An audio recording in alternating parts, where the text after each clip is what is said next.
something and muted you. I was trying to mute myself, but ended up muting you somehow, so we'll have to pick that up at a later date.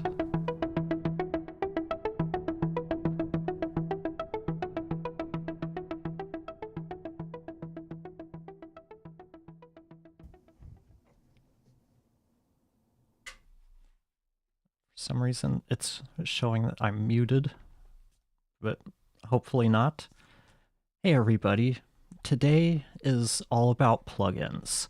If you're editing podcasts or any kind of dialogue, you know that the right tools can make a big difference, but the wrong ones, they're just a waste of time and money, and sit there collecting digital dust.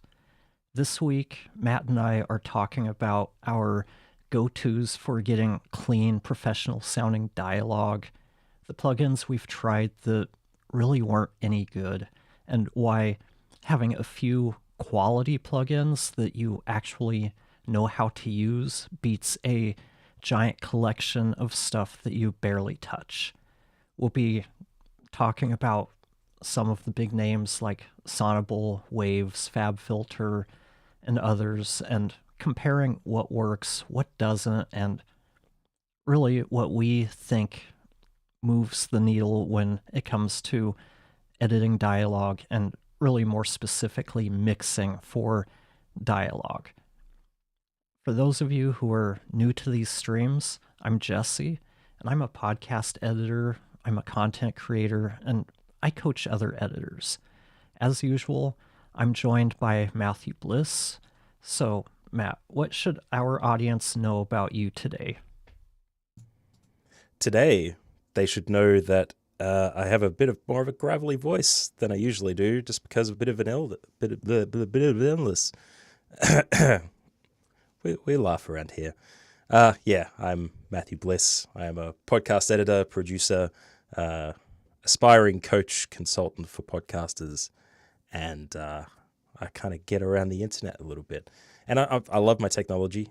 I enjoy playing around with things to see if there's an extra 5% of workflow that I can eke out of anything and improve the quality even the tiniest bit with a particular plugin that gets a bit popular. So while I don't have the diversity and haven't had the chance to play with as many plugins as Jesse has, who will be the preeminent expert today, I feel like I'm adequately equipped with my podcasting chops to talk about how they apply to dialogue editing and basically making people sound as great as possible with as little effort as possible, while still using the expertise that we have to make audio sound great.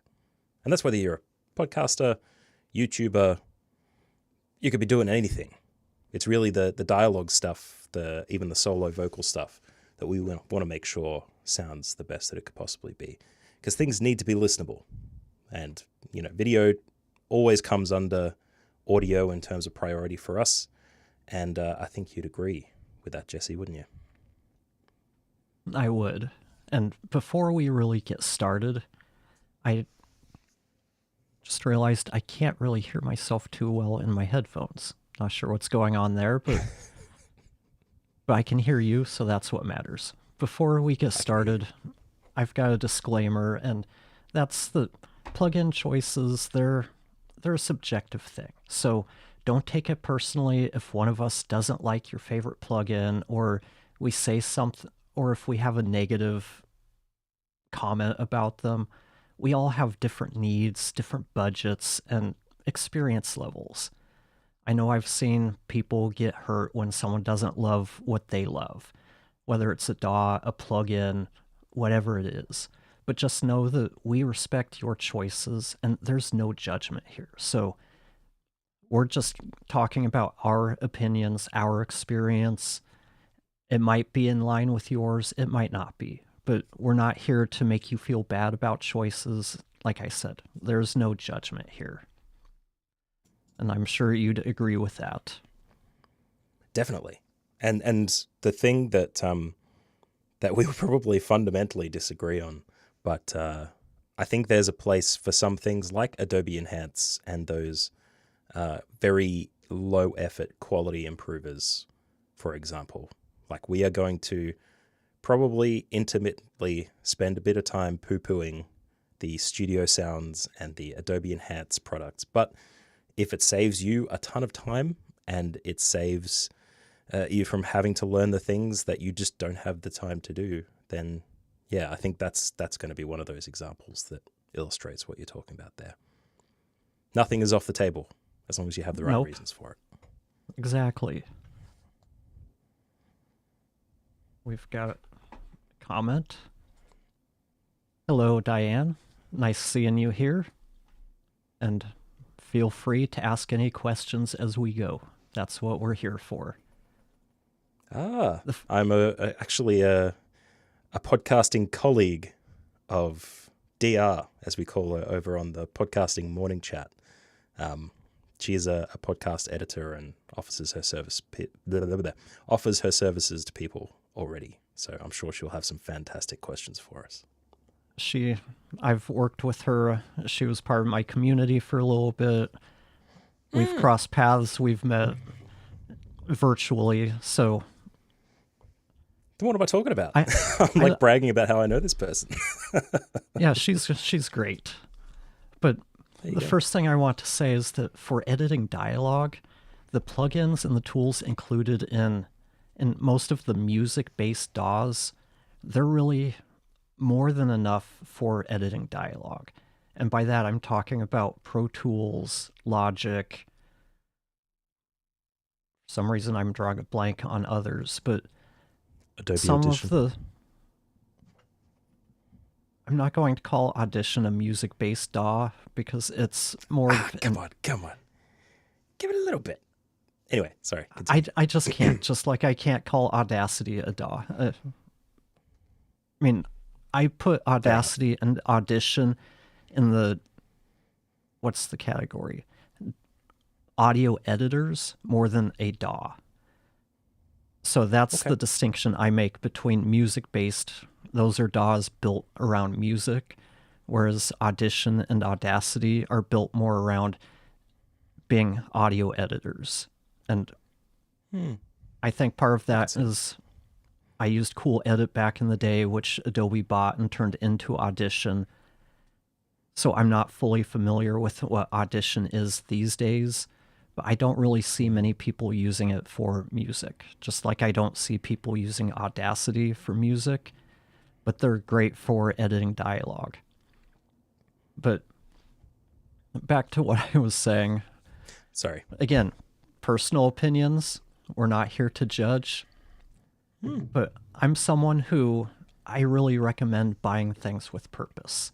If I buy a plugin, it's because it solves a very specific need, or it saves me time, or it allows me to produce a better result. I'm not going to buy a plugin just to buy it or because it's on sale. It has to fall into one of those categories.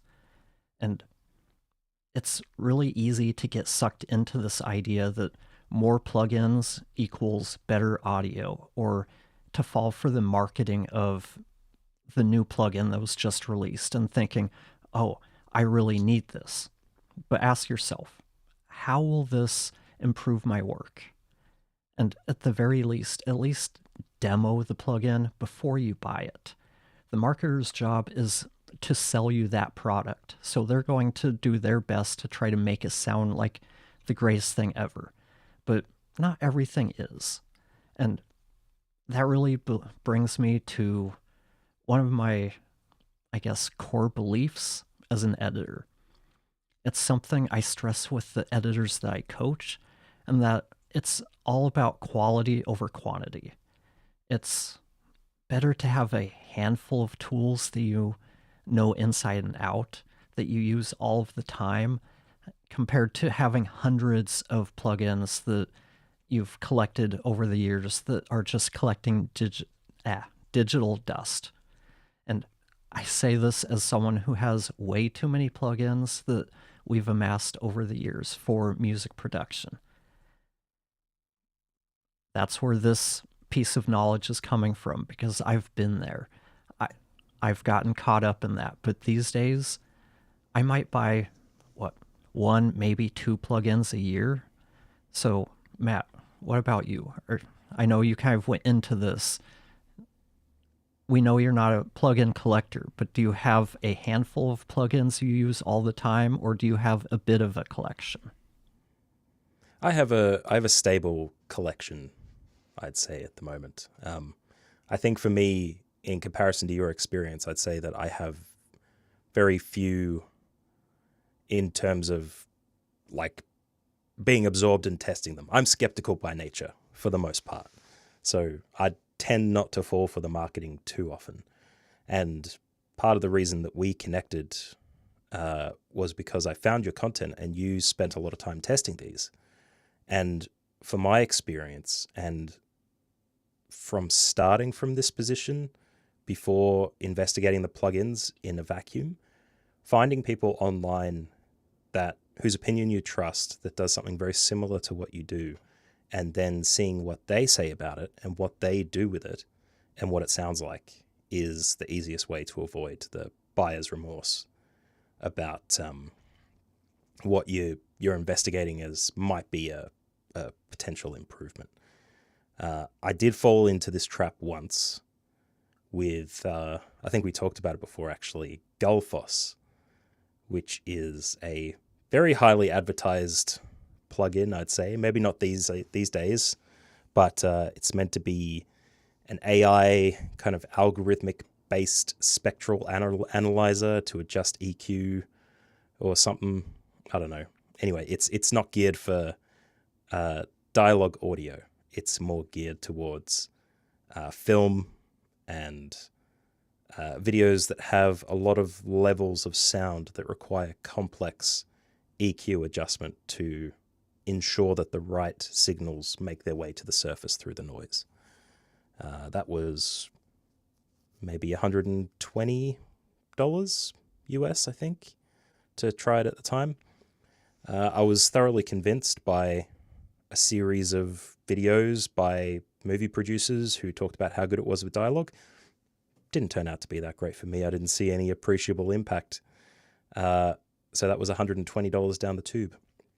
But fortunately for me, that was the only big purchase I've made that I truly regret.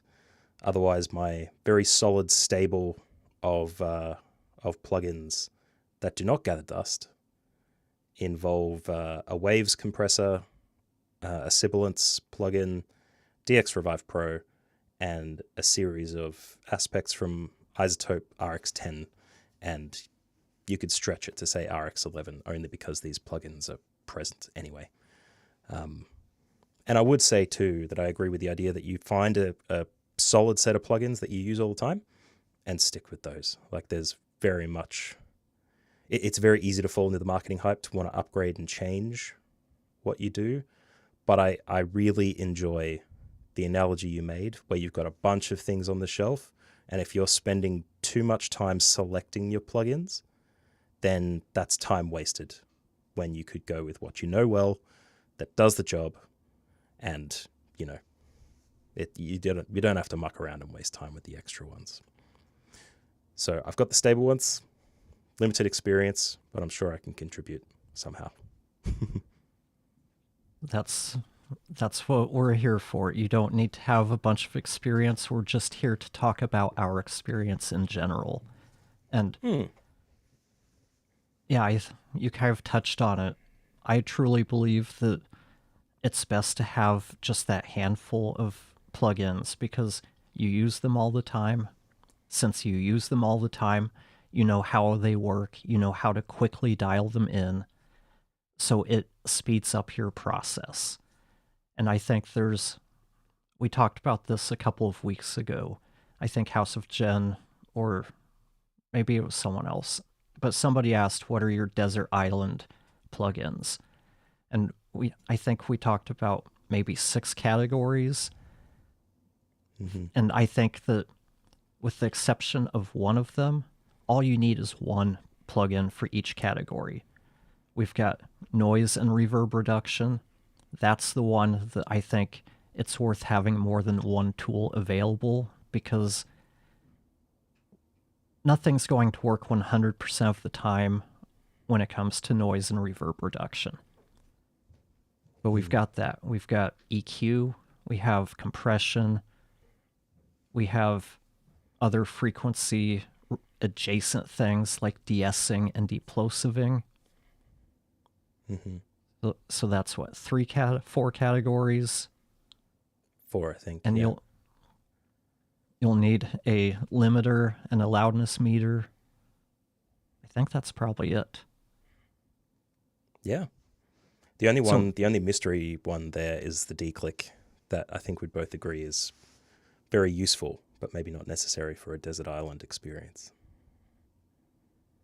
For me, that's a must-have, because I have terrible mouth noise. It's just, I guess, a genetic thing. I don't know. It's definitely not from dehydration or other common things. So that's definitely a desert island category. Must include.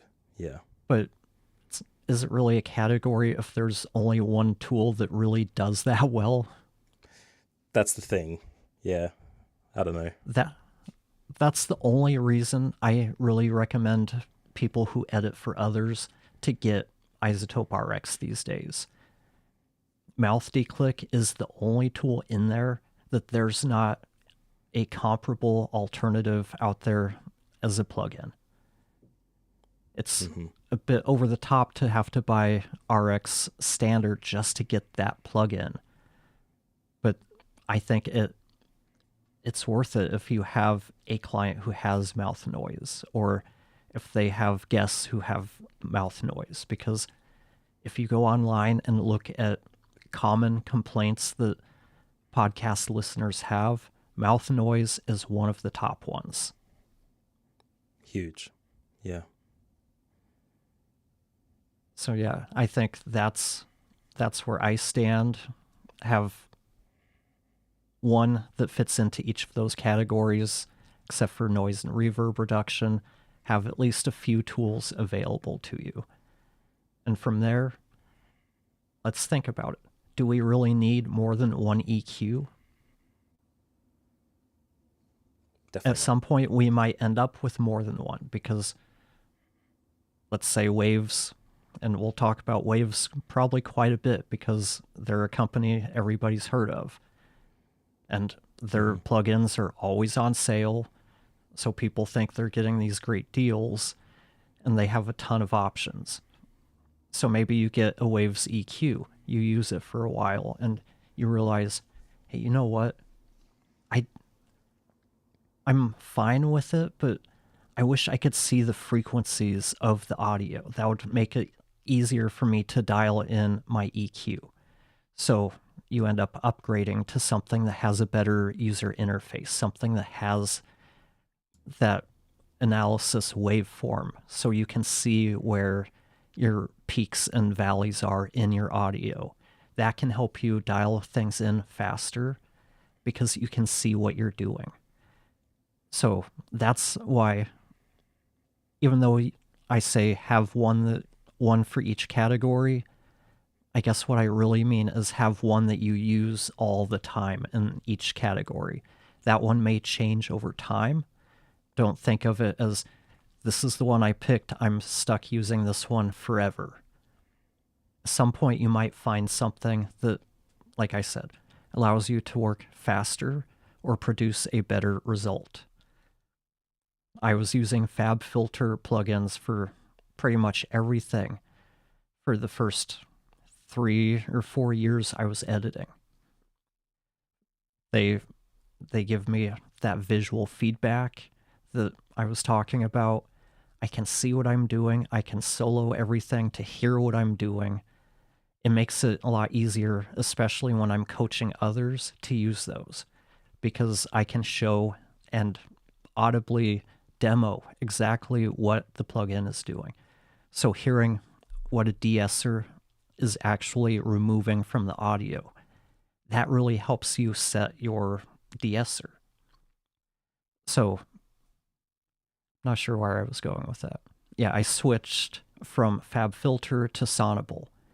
Not because I think they sound better, not because I think I can get a better result, but because they save me time and I can get comparable results with them.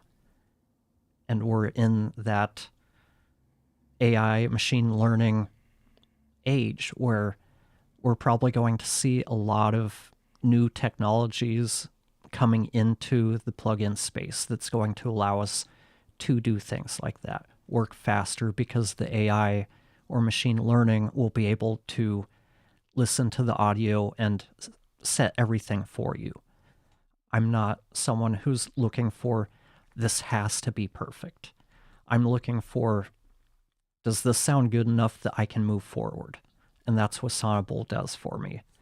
It's, and I know I've talked about this before, it probably sounds like I'm sponsored by Sonible, but they really have saved me a good amount of time because I don't have to set things up anymore. I've gone from probably spending 15 minutes per track setting up the mix to a couple of minutes having 2 or 3 tracks done in 5 minutes. It's helped me. But just to point out, one of the worst plugins I've tried in terms of noise and reverb reduction was Sonible's Pure Vocal. I like a lot of their plugins. They put that out. I thought, okay, this might be really good for noise and reverb reduction. It was terrible. Just terrible. I'm not sure. Maybe it works better on vocals and music where you don't, nothing's in isolation, and you're probably just trying to tame some of the reverb and noise. But for dialogue, podcast dialogue that we deal with, people recording with laptop mics in giant rooms with no attempted acoustic treatment, it just didn't do anything. Yeah, I think that's probably one of the cautionary tales that we should share with people, that there are going to be products out there that companies market that are just like a white papered kind of visually sensical plugin in their suite just to have it out there, but it actually doesn't work all that well. I think another example of that was iZotope's VEA plugin that came out at the very available and accessible price of $30 US for a denoise EQ improvement, and I think it had a third component in it as well that I can't recall. But even though you could find videos online of people talking about how good it is for what it does, I think we both tried it at the time and both had a terrible time with it. It really did not do very well at all. And that is a reputable company with, I say reputable in the sense that, we've just said that mouth declick is the only thing that they're really most useful. But yeah, that's a product that advertises everything. It's a full marketing heavy plugin. It really doesn't have a lot under the hood. It's just an empty box with some flashy words attached to it. So doing your own research to find out that stuff where you can is always really good. And sometimes you just get caught in the trap like you did, and it just does a terrible job. Just depends. And I think that's a really good example because they really marketed via, that's just what I call it. I'm not sure if that's how they want to call it, but iZotope via VEA, they really, the marketing really pushed it towards content creators and podcasters. And if we look back at it now, my guess is this came out around the time that iZotope 11 would have probably come out, or somewhere thereabouts. I think it was just before it was, they had to push back the release of 11, I think. Yeah. Because they were traditionally releasing each fall, and yeah, this would have come out in January of last year. So, and my guess is that iZotope was struggling to get the new Dialog Isolate usable so that it could actually run, and they knew they needed to get that into RX11 or it was probably game over for them. So they needed something out to give them an influx of money. So that's where VIA came in. Here's something, we'll sell it cheap. Hopefully we can get some money to keep everything up and running. But it was a terrible plugin. Look here while we don't do something, in the background somewhere. Exactly. But that became one of my most popular videos because I was able to review it really quickly, and yeah, it was not good. No. Yeah, it was not. To me, that was the first indication that iZotope's no longer the company they used to be. Because I can't see pre-Native Instruments iZotope releasing something like that. No. It's very much against the nature of the creative field to sell a product for the sake of selling a product. Video game examples keep coming to my brain, but I'm not sure we share the same audience, potentially, with who was here. So I'll just say Cyberpunk 2077 and leave that there. But yeah. And since we're sort of talking about marketing and all of that, you can't really have a conversation about plugins without talking about Waves. I think everybody on the planet probably owns at least one Waves plugin. And I really look at them a lot like the Blue Yeti. They've got that brand reputation because they were probably the first major plugin developer back in the late 90s, early 2000s, when everything was going digital. You could start running DAWs on computers. It wasn't just Ataris that could run Logic, or no, it wasn't even Logic, Notator Pro or whatever it was back then. But that's where they built their name. And that sort of history, it really helps companies when people go to the Google machine to search out plugins or starter mics. Search engines have really long memories. They're slow to update, but things from years ago, they pop up in those search results. But Wave started out as a premium developer, and over time they've switched to their current model of bulk sales, where everything's on sale all the time, but the question is, are they any good? And I think there's a couple of things there.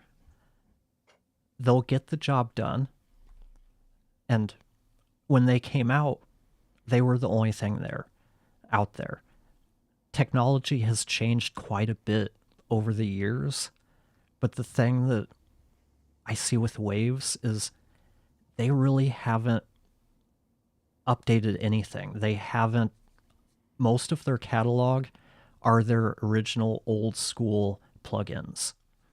Yeah, they've come out with a bunch of newer plugins, but a lot of them, they're just repackaging older plugins to, maybe they combine bits and pieces, and I see House of Gen, so maybe they Frankenbite two different plugins together. They take the code from this one and this part of this one, put them together into a one knob interface. So there's not a whole lot of innovation there. They have done some with their noise and reverb reductions, the clarity plugins. They've had a few other newer ones, but for the most part, their plugins look very dated. They look like they were built in the late 90s, early 2000s. So they'll get the job done. If you're using them, for the most part, there's not going to be a want for something that sounds better, because most of us aren't going to hear a huge difference between one EQ and another, or one compressor over another. And our audience, they're definitely not going to. So anybody could... Okay, sorry, I just got an alert about the stream. Hopefully everything's going out. It looks like the isolated recordings have stopped. But hopefully we're still out there live. Looks like it. Where was I? Remember? You're talking about waves and 90s, 2000s. I got it.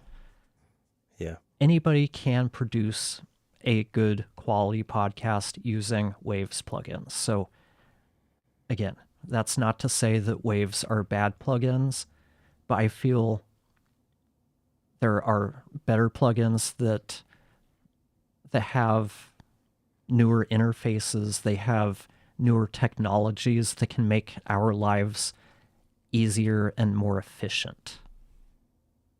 So what do you think about Waves? I think the same. One thing that you said that I didn't think of until now is the SEO component of it.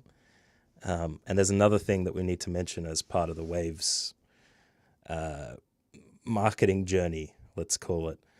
But two of the Waves tools that I use are Waves Sibilance, which deals with, you guessed it, Sibilance, and Waves CLA2A compressor. They are both very low level, very available, duplicated plugins available in other places. I lie. I think I picked up Vocal Rider somewhere at some point, but I just haven't tried to use it yet. So there you go. I've got a very limited memory for plugins that I purchase on a whim. But Waves Sibilance, the plugin built to deal with Sibilance, is called Sibilance. So when you search on the internet, what plugin do I need to deal with Sibilance? That's probably going to come up. Whereas other companies will want to stylize it, like DS special plugin solo. Give it a fancy name. Like we haven't even mentioned DX Revive Pro yet, but try search engine optimizing that word with general audio improvement. Very hard to do. But a lot of the plugins on the Waves package are named according to their purpose without any kind of fancy stuff around the outside. And that SEO component would be huge for that. But Waves caused some waves in the internet not too long ago when they tried to change their strategy, where previously they sold plugins individually, or as they do now, like a 3-for-1 sale at 20% off or whatever it is usually. They tried to get everyone to migrate to a subscription. It was a cost per month to access every single plugin in their catalog, and they were no longer going to provide updates where they did previously to plugins that had been bought on the store. And that, of course, angered the internet to no ends. As you can imagine, if you've got a plugin that you bought 10 years ago, you'd expect to have the updates for it because you paid the money. $10 back then isn't worth what it is today, but you'd expect that kind of support.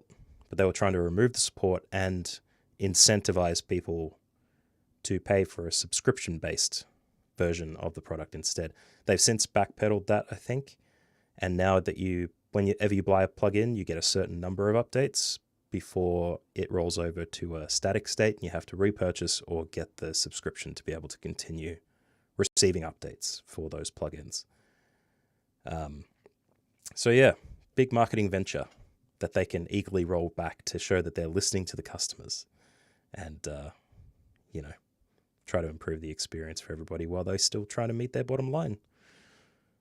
And I don't know how we feel about curse words, but at the very least, the Inshittification of the internet is something that we absolutely must consider with a company like Waves and iZotope.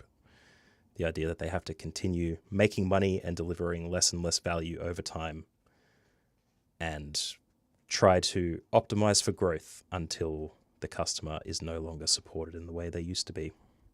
And I think Waves is a company that just ends up doing that. But yeah, otherwise, nothing else to add. I think you were absolutely spot on with it. Yeah, that whole subscription thing, they went into that with no backup plan. They did not, they seemed to think everybody would just accept it and move on with the subscription, because they announced, I think within a day or two, that basically, hey, we hear you, we've made a giant mistake, it's going to take us a few days to get our shop fixed. They did not anticipate that kind of backlash, which I don't know what kind of market research they did to make that decision.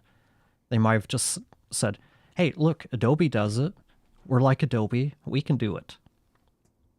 Yep. Only difference is Adobe's been doing this for years. At the time, they had no competition. Waves has competition. There's a ton of developers out there these days. But you brought up the CLA compressor. I can't remember which one. I think the LA2A. But the one thing with Waves, everybody who's watching this needs to be aware of is when it comes to, and this applies to tutorials as well, when it comes to mixing and EQing, compressing dialogue, the approaches for that are completely different from the approaches you would use when mixing a vocal in a song. So when you see Waves has plugins that, I think there's a CLA one, a lot of their signature producers all have some sort of a vocal plugin that allows you to sweeten the audio. It'll dial in EQ and do this and that. If you try to use that for dialogue, you're going to probably get really bright sounding, really compressed audio. That's not going to work so well for dialogue. And it's the same thing with tutorials. If you want to learn how to compress dialogue or EQ voiceover, dialogue, stuff like that, anything where the dialogue's in isolation, you're not going to learn good habits by watching music production videos. The approach is just too different. Yeah. It's like trying to cut down a tree with a scalpel. It's just exactly too granular. It's going to take you forever. Well, not just it's too granular, but the needs are different, because when it's dialogue, like for a podcast, it's not competing with any other sound sources. A vocal, you're competing with drums and guitars, keyboards, who knows what else. You've got to carve out a place for each instrument. You have to produce the vocals so it's going to cut out through all of that dense instrumentation. A lot of times that means you're going to bump up the presence. You're going to bump up higher frequencies to make them more prominent. That's why so many mics have that bump somewhere between like 3 and 5K to help cut through in a live setting. The SM58 comes to mind with that bump. I don't find that to be particularly pleasing when it comes to voiceover and podcasts. That's why mics like the SM7B tend to be seen over the SM58, but that's getting more into the equipment side of things. And just to shorten it up, try to search out tutorials about podcasts or spoken word. those are going to be more in line more in line with what we do. And sorry, it's early morning. My voice, for some reason, is kind of like Matt was saying, he's got something going on. Apparently I do too. I think that was the Waves cease and desist getting shoved down your throat as we were talking. Probably. But we've got a comment from House of Jen. Hey y'all, so when looking at plugins, how much does the company reputation and practices factor into if you choose to purchase the plugin or keep looking for something similar? I'll let you tackle this one first. Well, we have just talked about a big company who essentially slowly destroyed their reputation and engaged in some marketing practices that have left a bad taste in people's mouths. I'd say that in some cases, it's probably the reputation and practices are probably something that you should definitely keep in mind. The thing that I will say is that, especially mentioning Sonible and, we talk about DX Revive Pro a lot, there's a lot of AI-based algorithmic plugins these days. I think the ethical factor about use of AI from the environmental perspective and any other perspective that you might think of, I think that will eventually become a bigger conversation as time rolls on for the plugin world. Things are improving in that space, of course. Costs are going down, environmental impact is going down. But I think it's okay to make selections based on what you think of a company, like what we were saying about Waves. Whatever plugin they have, there will be another plugin of a similar type elsewhere. Though this is one of those cases where we're talking about buying tools here. This isn't necessarily an ethical practice. So the reputation and practices of the company, the thing to be aware of is that they're not trying to dive into your hip pocket to take money out from you instead of just asking you to give it to them. That's probably the major consideration I'd have for that kind of thing. You want to buy from a company who isn't going to just, pull the plugin off the shelves for no reason and not give your money back and just exit the industry. No other words being said, which doesn't happen that often, I wouldn't imagine. But, as I said earlier, I haven't been around the traps long enough to see it yet. So hopefully that won't be the case. Yeah, for me, I'm looking for tools I can rely on. And ideally, it's going to be a company who I feel good supporting, that I like what they stand for, how they do things. FabFilter comes to mind, Sonible comes to mind. But if there's a tool out there that is the best one out there, I'm not going to settle for a lesser alternative just because I have some sort of problem with their reputation or their practices. An example of that is Hindenburg. I met with the founder of Hindenburg, or one of the founders. Their tech support, Preben, he's great. But the CEO, he's arrogant. He's basically told me that I shouldn't be using Hindenburg because it's not built for me. But you have a product you push and market as a tool for podcast editing. You've got to listen to your customers. And even if I fall outside of that, we produce radio shows type podcast editor, I'm still one of your clients or one of your customers. And I used to be one of your probably biggest supporters. And what you've seen is I don't really go out of my way to support them the way that I used to. I'll still use the product. I'll still test out others, hoping I find something I can replace it with. But so far I haven't found anything that can replace it. So, yeah, I might not agree with the direction of the company or the founder, but I can't deny that it's a great tool, at least when it's working and not littered with bugs, which again, I've worked with Preben quite a bit. He's really good at getting those fixed. My guess, and this is only a guess, is someone's making decisions to rush stuff out before it's ready. And that's something that we see across the board in software development these days.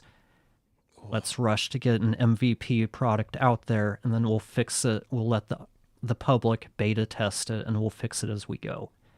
I'm not a big fan of that approach. Riverside does that. Part of me wonders if Sonible's pure vocal was that kind of approach. We'll put it out as an MVP and we'll take in feedback and improve it over the coming year. To me, a lot of times that puts a bad taste in my mouth. This is my first interaction with your product and it's barely functional.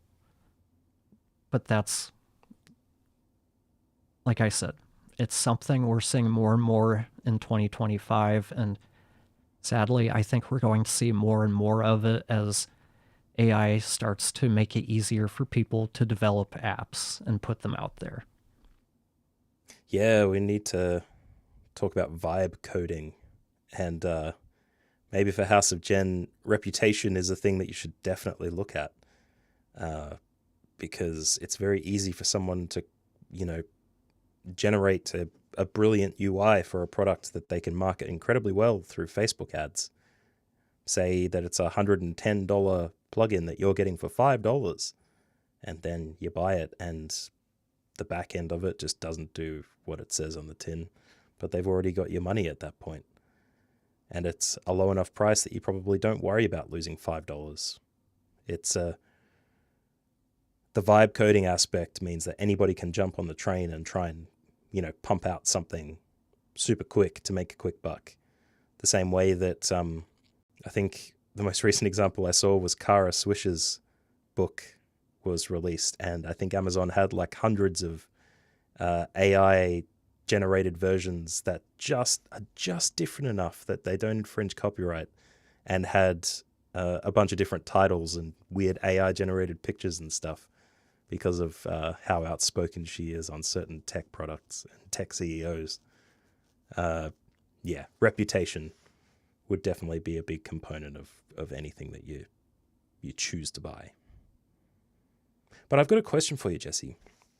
Something that's come up that you mentioned a little while ago that I wanted to jump on was the idea... Ooh, little moth. You mentioned that you wanted to get a different waves EQ plugin kind of thing because it didn't show you the waveform. But FabFilter is much better at showing you the frequency spectrograph as you adjust the curve, and you can actively see what you're changing, which I presume the Waves one does not. When you're choosing a plugin, putting yourself in the shoes of someone who maybe doesn't have as much experience with using a plugin to achieve a particular purpose with editing dialogue, do you think the entirely obscured single knob solutions are as constructive as having something like FabFilter with a whole host of options for you to tweak, even though you don't use like 90% of those options? Or does it have no appreciable difference? I mean, it depends on how you structure the learning, I'd say, from your perspective at Tansiasta Academy.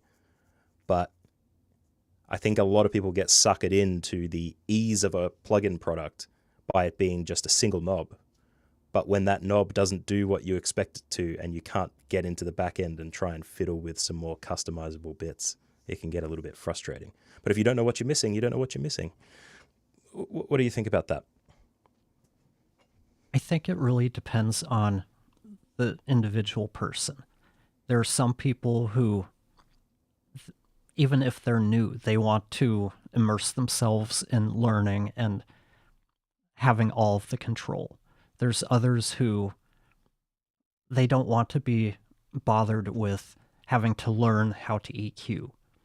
And EQ is probably a really good example because it's so difficult to do well, because you have to be able to hear what you're doing accurately, and a lot of the changes we make are really subtle, so it can take time to really develop that critical listening, but it's also heavily reliant on having fairly accurate monitoring, or we can really mess up our audio with EQ. So I think that my recommendation for anybody who isn't using really good headphones or monitors for mixing, who don't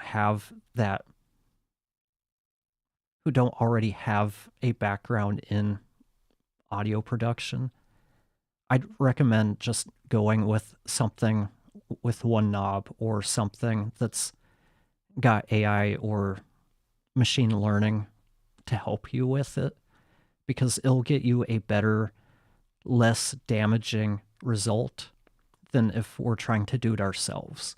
And a good example I like to use is with Beats headphones. If you were to mix your audio using Beats headphones, we know those really exaggerate the low end. So guys' voices might sound really boomy on them. So you'll cut down the low frequencies to make the voice sound more natural and less boomy. But when you go and play that on regular headphones, or somebody's listening on their computer or in their car, it's going to sound really thin because there's no bass left, because you've cut all of that out, because you're compensating for the EQ curve of the headphones themselves. That's why my number one recommendation for anybody doing podcast editing for EQ is Sonible Smart EQ. Because you don't have to learn, you don't have to rely on really good monitoring. It gets you a good EQ curve just by analyzing your audio. You can do the same, the one knob things, while you have less control. And I guess this goes back to, if this is a plugin that's aimed specifically at vocals and music, I might shy away from that, because it's going to be trained, or whatever goes on behind the scenes is going to be aimed at trying to EQ a vocal. So it's probably going to enhance the high end and cut other frequencies, and it may not be the best, but use your ears.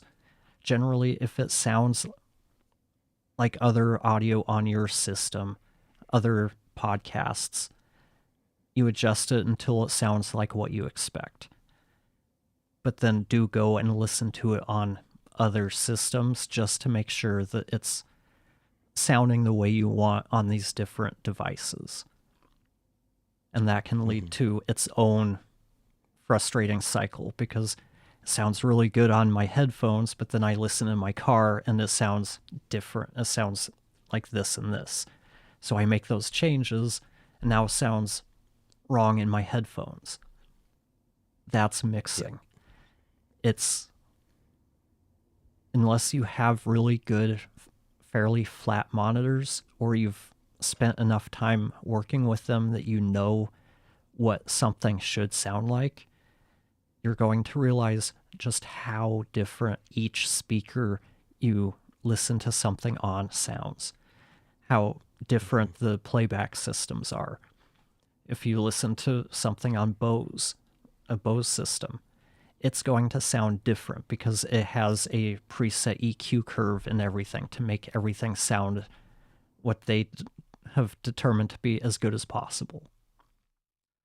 So I don't have a clear answer on that, other than err on the side of using technology to help you if you don't already have that skill.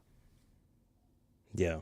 What I take from what you just said is probably what I was hunting for, which is if you don't know enough to get the most out of a FabFilter, then go for the one knob thing until it sounds odd or you discover that there's something not quite right with it, and then explore the other options, with all things being equal in terms of the monitoring, as you said. There was actually an example of a plugin that came to my mind, which is a one knob presence booster that's actually free. I think it was, it might have been provided by the same developer that made Gullfoss as well. Fresh Air, I think it's called. That is definitely a plugin that is targeted towards music, I would say, or at the very least, like big, dense mixes where you want to try and increase the high end, the presence, as you mentioned, but using it as a final plugin to increase presence on just vocal dialogue, it doesn't work the way you want it to. Or you've got like 100% of a dial you can play with. And I think the few times that I used it, I went up to like 6 or 7%. Like you don't really need all that much. But that would be a good example of one of those, I think. But on the flip side, we can look at something like DX Revive Pro, which is a single knob plugin. I know there's a couple of advanced settings behind the scenes that you can adjust, but essentially it's one knob. That's a whole lot easier to use than trying to go into RX and use their spectral editor to remove the noise and then use a different one of their other plugins or modules to reduce the reverb. One knob makes that so much easier. And I think one of the main things around this topic is that the technology is making it so you don't need to really learn how to mix audio. All you need to know is what sounds good. Because, like we were saying, you don't need to know how to EQ your audio. You don't need to know how to compress it. There's tools out there that can do it for you. I'm sure that Riverside, Descript, platforms like that have either one knob compression and EQ or presets or just AI automated compression and EQ. If we look at it, noise and reverb reduction was a very specialized skill. You had to know how to use RX to do that at a high level. These days, and you mentioned it at the beginning, you've got the plugins like DX Revive, you've got Supertone Clear, but then you have the tools built into Descript and Adobe's Enhanced Speech. So people who don't even use a DAW have access to that kind of technology. A lot of times it's a single knob or a slider, and they've made it something that took a good amount of time to learn and a good amount of skill to do well. Anybody can get good enough results with very little effort without having to learn. And I see that kind of happening across the board when it comes to mixing dialogue. Music's a whole different story, but when it comes to dialogue, there's nothing really complicated there. We're just trying to improve the clarity of the voice and reduce dynamics. It's not rocket science. Machine learning can replicate what we do to a very high level, again, when it comes to mixing dialogue. I don't see any reason not. I mean, actually, I've been using those types of technologies to do my mixing for me. Hindenburg auto levels the dialogue, the tracks as I bring them in. I've used the Sonible smart plugins to EQ, compress, DS, deplosive.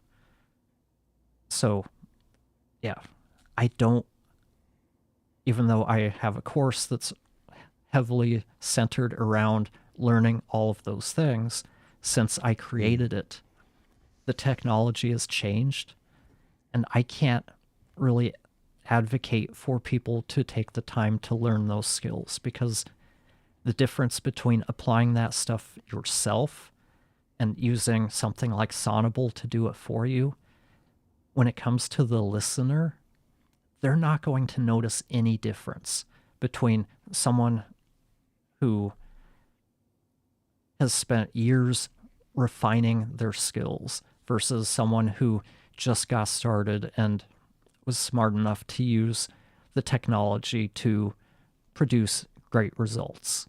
The listener isn't going to hear that difference. No.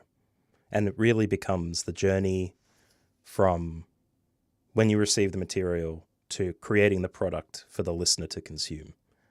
It's the aspects of that journey that make the plugins, the tools you pick, the DAW that you use as a workstation, all those things together that kind of create that path.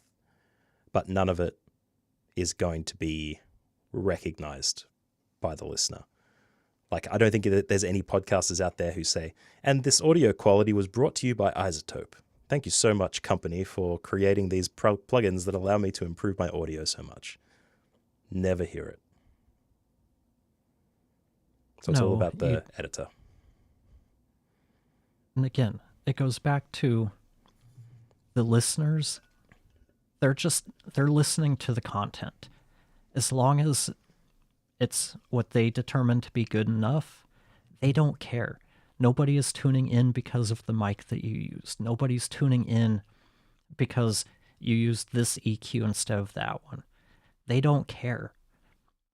I mean, really, you could skip EQing most well-recorded dialogue, and nobody's going to notice a difference. It's a really subtle difference. Some of us can hear it, but somebody listening in their car as they drive down the road, they can't hear that difference. So it's one of those skills. I don't think there's much return on the investment of taking the time to really learn. Learn if you're going to spend that time. Learn what sounds good. Spend time listening to a lot of things to figure out what sounds good and what doesn't. So you know when you're using the AI robots to do the work for you, what sounds good, so you can direct it and get the results that you want. And I did want to go back. Sorry, go ahead. No, you go on. I've got notes. Okay, I just wanted to say that what we're talking about at the moment is the fastest path to the best quality audio you can possibly get at the least amount of effort and for the least amount of money that you can possibly spend, right? Like, this is the optimal path. In my brain, and this is probably a very controversial opinion these days, I don't tout it very much, only because I don't have many options to do it. But I believe that knowing more about the old ways can help inform the new ways. So if you get as far as using a Sonible smart gate, you might get proficient with it to be able to do what you need to do. But if at some point you're interested in finding out what threshold, what knee, what attack, what release is, and investigating those, then it can help contribute to your understanding overall and improve your, I guess, professional development in that sense. Part of the reason I say this is because the example I always go back to is that when I did my undergraduate degree in business information systems and Bachelor of Arts philosophy, it was a weird double degree. I'm one of those phenoms who loves to think and also type. I was forced to do an introductory subject on computer architecture, essentially. So I learned how to code in assembly language and learn how binary addition works in CPUs in computers to be able to process the actions. and then how the binary machine language gets put into assembly language and then into hexadecimal or, whatever programming language comes underneath. Like there's so many layers to what computers deal with. But it was obsolete when I did it. And I did it back in 2007. Like it completely unnecessary. But I have an understanding of how computer architecture works from back in the day. So I have experience to build on to be able to then diagnose and troubleshoot computer issues today, to a degree. I don't think anyone is going to go out there and say, I know how to use assembly language, so I'm going to be the best vibe coder that could possibly exist on the planet. But at the same time, I understand the assembly of a CPU. I know what it does and how it contributes to the overall functioning of a computer, something that's agnostic of the company or product that's made. If it's got a CPU in it and it's a processing unit, there's a fundamental thing that hasn't gone away that it still does. And I'd argue that it's the same with audio too, that if you have the time, the space, and the inclination to explore it, that there is an advantage to learning a little bit more about how compression works, what the different frequency curves are like, and all of that kind of thing. But unlike 10 years ago, today we have the AI knobs that allow us to achieve what would have taken 10 years previously much faster. So we can get to having a product that we can then do for ourselves or do for others, but then move a little bit further into something that interests us beyond what's just functional, but instead, pique our interest. But that's just a soapbox thing. I come from education and I'm getting really sick of all these 22-year-olds with $6 million companies saying, school didn't teach me how to create a business, because you definitely didn't do maths or English or any of those fundamental subjects that made you a functional human being in society. But that's a different show. No, I think you make a good point.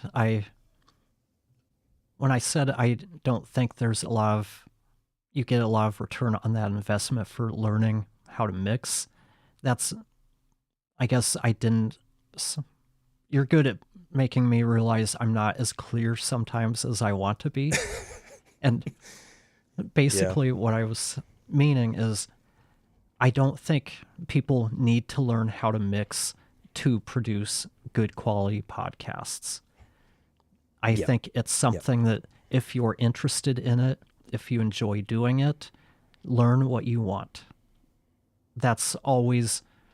I'm a big advocate for learning. If you want to learn something, learn it. It's going to help you in some way. Like you were saying, it can help you make better decisions. It can help you in the future in ways we can't even think about right now. So thank you for bringing up that different way of looking at things. But at the same time, like what you said absolutely isn't incorrect. And, getting at it and making the human experience as comfortable as possible for trying to get content out there, all for it. Like, don't make people build their couches if they can just buy it in one piece and stick it in the living room and it just does its job. Like, there's absolutely nothing wrong with that. And I don't think I got the vibe in whatever you said that people shouldn't explore.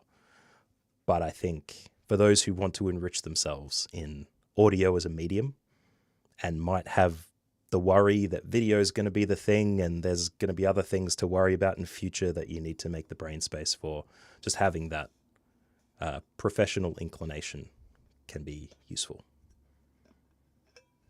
Yep, I agree. And yeah, I think the technology is changing things. You don't need to be a carpenter to to have a couch, but if you enjoy that, by all means, go for it. We're all different. We all time. Sorry, it's like we said at the beginning. We're all different. We have different needs. We have different budgets. We have different things we enjoy and other things we don't enjoy. It's all personal choice. And I do want to touch on a couple of things that have come up. You were talking about, we were answering Jen's question about plugin developers and reputation. You mentioned not wanting to buy plugins from a developer that's just going to close up shop. You couldn't think of any examples. One that comes to mind is ERA, ERA.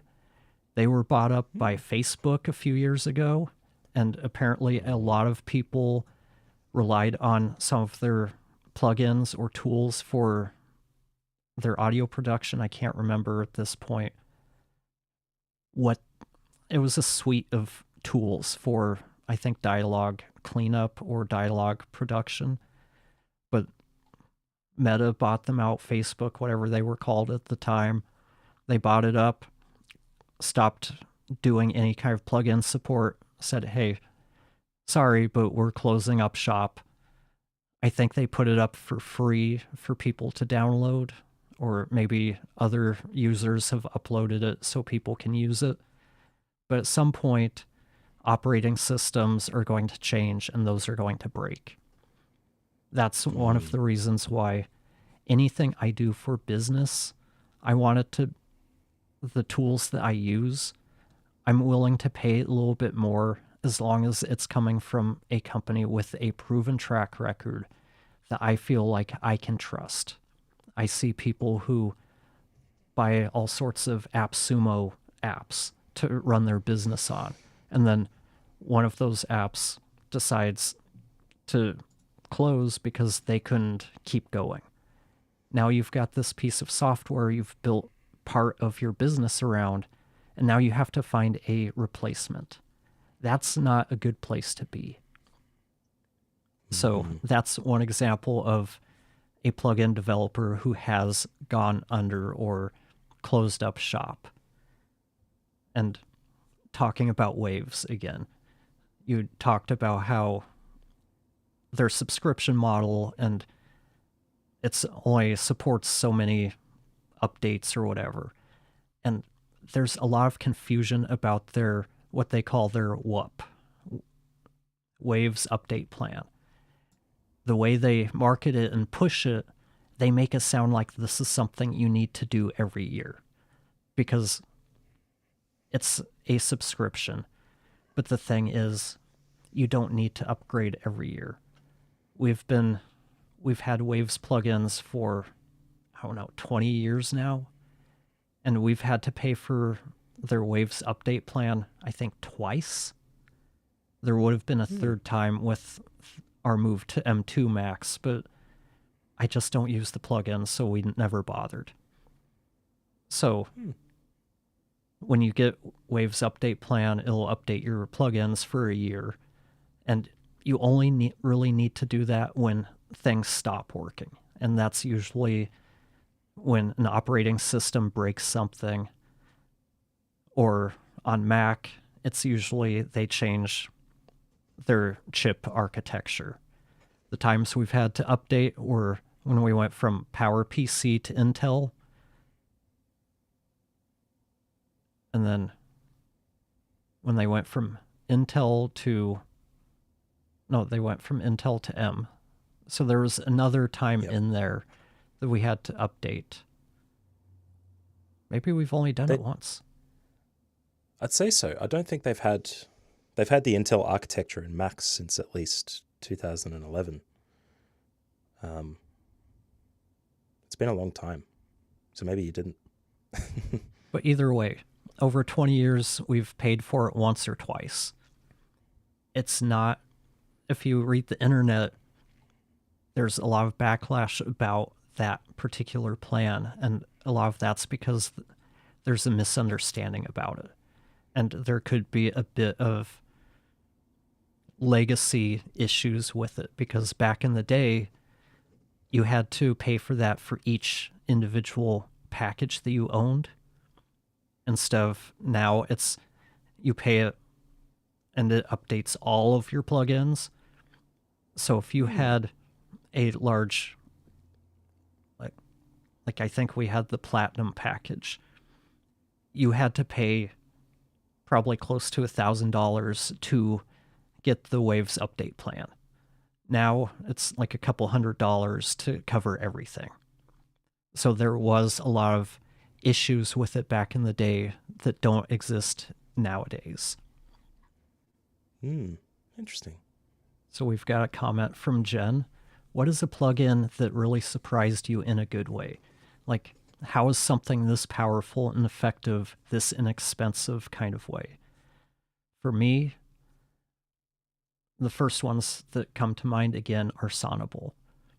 I'd always dismissed their smart plugins simply because of the AI machine learning part of it. It just felt like it was a gimmick. Well, I can do this myself.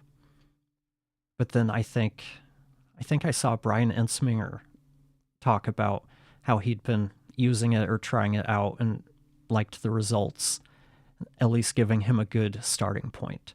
So I figured, okay, I trust Brian. I trust his experience. If he's talking about it and in the way that he was, I'll try it out. So I started with their EQ and compression. Wanted to say compression and compressor. And those really did surprise me. Very much in that, how is something this powerful and this effective compared to what I was doing myself? The other one that comes to mind are this newer wave of noise and reverb reduction tools. Supertone Clear, Accentize's DX Revive Pro, and I guess I could throw in RX's new Dialog Isolate into that category. Then Cedar Audio's VoiceX. That, the newer generation that probably started a couple of years ago, right after this wave, I say started right after Waves put out their Clarity D noise. DX, can't remember the name. It's some weird name, but the Clarity Denoise plugin. Right. Yeah, that was the end. I feel that was the end of that previous generation. And then we got Supertone Clear. Then we got DX Revive. And those took things just to a whole other level, where you've got one knob or a couple of knobs, and it replaces a lot of what we were using RX for. So DX Revive Pro, I think it's $299. RX standards, what, $199? Or no, that's the update price. I think it's $399 for standard. Yeah, it's $2 or $3.99, something like that. So yeah, to replace 80% of what RX does with one plugin, I was surprised by that. Yeah. DX Revive Pro for me is the only one I can think of. I don't have a large enough catalog, and I really need to start exploring those Sonible plugins for my own purposes. But DX Revive Pro, as someone who gets paid to edit material for people, is a product that paid for itself multiple times over very quickly in terms of the compounded time that you save and the quality improvement that you get of what you put through it. It's unbelievable. So yeah, can't speak more highly of it. And I'd put Sonible in that same category. They've saved me so much time that they've paid for themselves. And I think they have a pretty good package to get, or a bundle, where you can get all of the ones that you need for podcast editing at a pretty decent discount. Yeah, I wouldn't oversell that though. Dialog Enhance, I think, is that cheaper product, and it has a Denoise, EQ Revive, a couple of other things attached to it as well. I think it's very cheap, like $20 or $30 or something. But it definitely doesn't do what DX Revive Pro does. Sorry, you were talking about Sonible, weren't you? I was. Fuck. There you go. I was trying to figure out what you were talking about. Hey, that's what happens sometimes. Yeah, brain wanders off and you're like following it on its merry track, and then you completely ignore the person in front of you.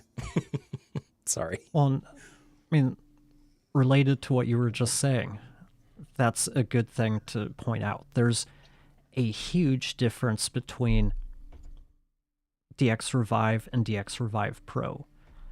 And when it comes to noise and reverb reduction tools, that's one of the places where you really do get what you pay for. You get the difference between those two. You get that $100 or $200 in value because it's so much better. And the same thing was true with Wave's Clarity plugins. They had the regular version and the Pro or the Studio version. There was a night and day difference between those two. When it comes to noise and reverb, those are the places I'm going to spend money, no problem, because when it comes to editing podcasts, that is the one tool that is going to make you money. That is the one thing everybody is going to notice. If you improve your noise and reverb reduction abilities, everybody benefits. Everybody notices that. Most people aren't going to notice the EQ or the compression, but the noise and reverb, everybody will notice that one. And just to curb the dismissive nature of the sticker price as well for individual creators just doing it for themselves, I would ask them to not think about the return on investment that they get as a result of using the plugin, but instead how much time you save as a result. Like if you're doing a once a week podcast every week for, let's say, conservatively 45 weeks out of the year, and every week you're spending 3 hours editing that podcast, whereas if you buy this plugin and it instead saves you an hour, so it takes 2 hours instead, and as your skills improve and your structure improves or whatever, those incremental improvements are great as well. But if you can save 46 hours across your entire year to spend on other things, that is so worth the money, to my mind. I would absolutely think so. Yeah, it's not just... When I look at return on investment, I also look at the time savings. The frustration levels. There's so much that really comes into play there. And yeah, to me, it's a no-brainer to pay for that because it does save so much time. And I had another point I was meaning to write down, but I forgot, and it's left my mind. It's fine. It was related to that, but it'll come back or it won't. But yeah. It's all good. I think we look at all of these things in the way that we do. And that's the point that I was thinking of. The sticker shock. I know some people will go, I don't want to pay for that. I can just use Adobe's enhanced speech since I have an Adobe subscription. But you've got to render your audio or take your raw audio. You've got to upload it. I don't know if the paid version removes the restrictions, but I know for the longest time, there's no way you could upload an hour-long audio recording as WAV because they have file size limitations. I don't know if those are still in place. Having used it just today for an AirPods-based interview, 2 hours is the limit of an audio file. So it doesn't seem to be file size based anymore. Okay. For the paid version. Because I've got Audition, I've got access to these tools as well. So yeah, 2 hours max. But with all of these tools, you need to also look at how it's impacting your workflow. You've got to upload the audio, dial in your settings, wait for it to process, download it, bring it into your DAW, start working, or whatever your workflow is. We've got to think about more than just the money we need to also factor in the time that's taking us to do that. DX Revive Pro, if you're working in a DAW, that's going to give you the most effective workflow because you're doing everything there in the DAW. You don't have to render things separately. And I know Audacity has started allowing people to use plugins in real time. I think they finally entered the year 2000 with their functionality. But I think DAWs are one of those places where you do sort of get what you pay for, and Audacity has a lot of power, but it's also incredibly behind the times. If you're just now getting some non-destructive editing and being able to use plugins in real time, we've had that at least for 20 years, if not longer. But I'm just glad you guys finally have that value, those types of tools in Audacity. Yeah. So one more question. Same question, but reversed. What is a plugin that you've tried that made you wonder why this thing was even brought to the market? First one that comes to mind, Jen, and I don't know if you were here when I talked about it, was Sonible's Pure Vocal. But since we've already talked about that one, I'll punt over to Matt while I try to think of another example. For the one that gets me, and you might tell me it's because I haven't given it enough time, but the iZotope's Nectar plugin that boasts a automated, compression, presence boost, kind of not to the same level as like additive EQ to improve the quality of the audio, but something that processes and detects the kind of processing that might be needed on a file, essentially.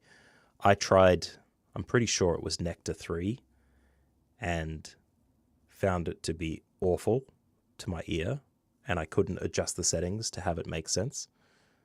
At least not for Dialog. Like, iZotope makes products for all kinds of things, not just Dialog. So Nectar might be a better plugin for people who are doing different things with it. But within half an hour of buying Nectar, I regretted it. So that's one that I would bring up. Do you have any experience with that, Jesse? A little bit. The only thing I ever used it for was for its auto leveling, which it does a pretty good job. I like it better than Wave's vocal writer, track writer, whatever it's called. But I was using that for a while, but then when I moved over to Sonible's Smart Compressor, it has that functionality built in, so I stopped using Nectar. The only thing I can think of, there's two, and neither one is a plugin. Basically, every other version of RX, or every two versions of RX, I wonder why they were brought to market. There's very little new stuff in each version, and that, again, seems to be the native instruments. We have to put out an annual update, even if it doesn't really include anything. So I think RX11 was the newest one. That one had some stuff that was like, okay, this seems to justify a release. They could have probably waited to release 11 and not release 9 and 10, and it would have been a much bigger, more exciting release. The other one that comes to mind is Hindenburg 2. Now it's stable, but it was put out in a state that it's a challenge to even call it a beta version. I think they either decided to rush it out as an MVP, or they set an arbitrary release date and they got there and it wasn't ready, but they still put it out anyway. I have to think Hindenburg lost so much credibility and customers because of how terribly that launch went. And they were just completely radio silent about everything. People couldn't get in, they couldn't update, they couldn't access stuff. It was crashing nonstop. I mean, I was sending weekly bug reports multiple times a week because it just wasn't working. They've gotten a lot of that taken care of, but it was released at least a year before it should have been. And I think that's the biggest thing, is when it comes to the types of things where I'm wondering why it was even brought to market, usually it's because it was rushed to market or released before it was ready. Yeah. And it's funny, you can't... I mean, it's a great question. Like, it's one of those questions for which the answers inform what people should be looking at purchasing or not purchasing. Really handy. But it's really hard to learn how to avoid it in future, because you never know what kind of garbage a company is going to put out there until it's garbage. And then you just hope you know enough people to tell you about it before you drop your money in, you know? And like you said earlier, that's why it's really important to find people you trust, find reviews of the product. And if you can't find that, or even if you do find that, demo the software, demo the plugin, put it into use, and make sure you set aside time, because a lot of times it's a 7-day trial or a 10 or 14-day trial. You need to be able to set aside some time to really put it into use, to see if it's going to solve a problem for you, to see if it's worth that financial investment. Sometimes it is, sometimes it isn't. But if you don't set the time aside to actually use it, you run the risk of buying something as an uninformed buyer just because you saw a positive review, but you didn't take the time to demo it beforehand. Yeah. Always do your due diligence in whatever form that takes. And it might be subscribing to Tansy Aster Academy on YouTube. Exactly. Good segue, and I think a good way to wrap things up with some calls to action. If you're enjoying this, like it, subscribe to the channel. Matt's got some stuff he can plug, but I'm also doing live streams about business stuff. So check us out at bbremix.com or on my YouTube channel. Scroll down to the bottom, see my other channels, and we've got a BB or Brand and Business Remix channel down there. That's where we're streaming to. And your CTAs? Head to mbpod.com if you'd like to see my portfolio of work, potentially work with me in future, and keep a tight eye on what I'm doing, because my previous podcast, Coffee with a Podcaster, will be transforming into something brand new that will hopefully upset and change the paradigm of podcasting, at least how we think about it. Otherwise, you can catch me here every Tuesday with Jesse. And yeah, if you track me down on LinkedIn or something, I'd be happy to have the connection. Just hit me up. I'm really bad at CTAs. I'm too humble. That's what I'll be working on over the next couple of months. Both of us are. So we appreciate it. If you want to follow us, that's how you can do it. But other than that, yeah, thank you for watching. And Jen, DR, thank you for participating today. We hope we gave you some value, and we'll see you next week. Bye. See you then, guys.